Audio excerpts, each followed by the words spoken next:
Everyone, thank you so much for joining me once again. TBW Clips. I'm Tyson. Today we are getting into the LGBTQ trans community feel as though they're being under attack by a lot of people right now. Let's take a look at this video. It's kind of, you guys will understand when we get there. Let's take a look at this. Tea time at the Aliveness Project. Trans-centered spaces make me feel recognized. It's where transgender women can go to feel safe. That we're rebuilding a sisterhood. When there is so much uncertainty when they step outside. She attended tea time and she was just full of light. Savannah Ryan Williams would go to this. What's going on in this video, this transgender Savannah was shot and killed after soliciting sex to a man who did not realize that Savannah was a transgender. And when he found out, I guess he lost it. And that's what's going on here. Group. I'm here because nobody deserves to die this way. Court documents say 25-year-old Damarian Kaylin Bible admitted to shooting Williams in the head. He told police she approached him for a sexual encounter, but he began to feel, quote, suspicious after the act and shot and killed her. Bible confessed after police found surveillance video of him at the scene near the Lake Street light rail station. So that's what this is, a hate crime. Paperwork says while in jail, Bible told his dad he just murdered someone, and he felt sorry for killing the victim and knew he wasn't God, but he, quote, had to do it. We have a right to life. Savannah had a right to live. This is kind of messed up because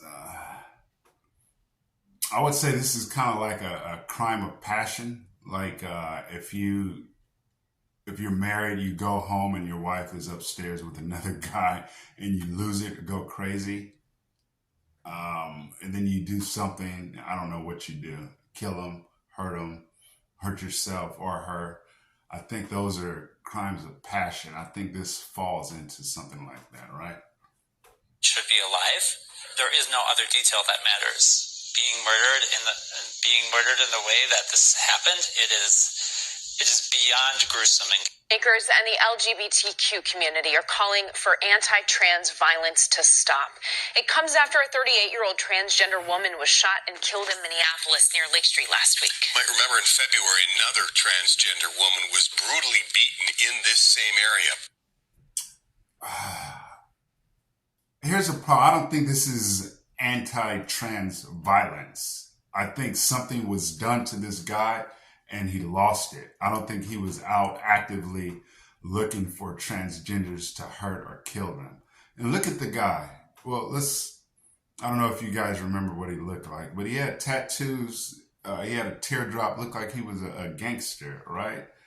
So it's a dangerous area and you're playing tricks on people who are from the streets. So I think that's kind of dangerous within itself, especially if you're prostituting, right?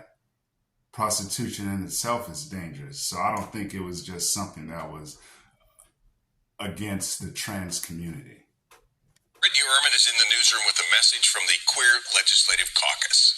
The caucus is calling this a hate crime. Family members of Williams, friends, and lawmakers gathered in a room to call for a stop to anti-trans violence. Loved ones say Williams was full of life and should still be alive today. We are so sad that she is gone and heartbroken. Family members of Savannah Ryan Williams only have memories to hold on to. Savannah was outgoing and very outspoken. On November 29th, Minneapolis police responded to an early morning shots fired call near 4th Avenue South and Lake Street. Court documents say 25-year-old Damarian Kaylin Bible admitted to shoot. See, look at this guy. Tattoos, he's got the teardrop. He looks like he's a gangster.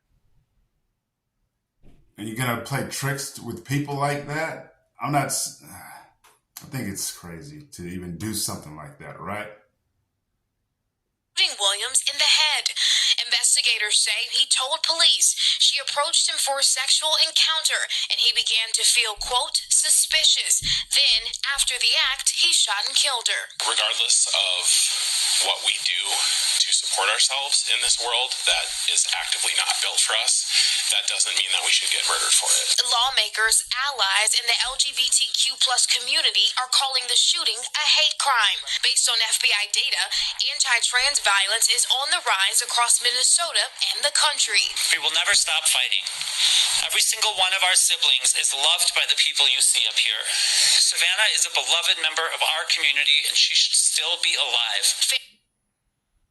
I definitely agree that Savannah should still be alive, but I do not think this was a hate crime. I think this was a crime of passion. Think you're with a woman, find out it's a man, and the guy lost it. He shoots her. He shouldn't have shot her in the head. Maybe beat her up a little bit. I don't know. Or just walk away and feel disgusted. But what are you going to do? I mean, that was wrong what Savannah did, right? And it was definitely wrong what that guy did. So you guys let me know down in the comments if you think this was a hate crime. And don't forget to like, subscribe, and share this video. It would be most appreciated. You guys take care.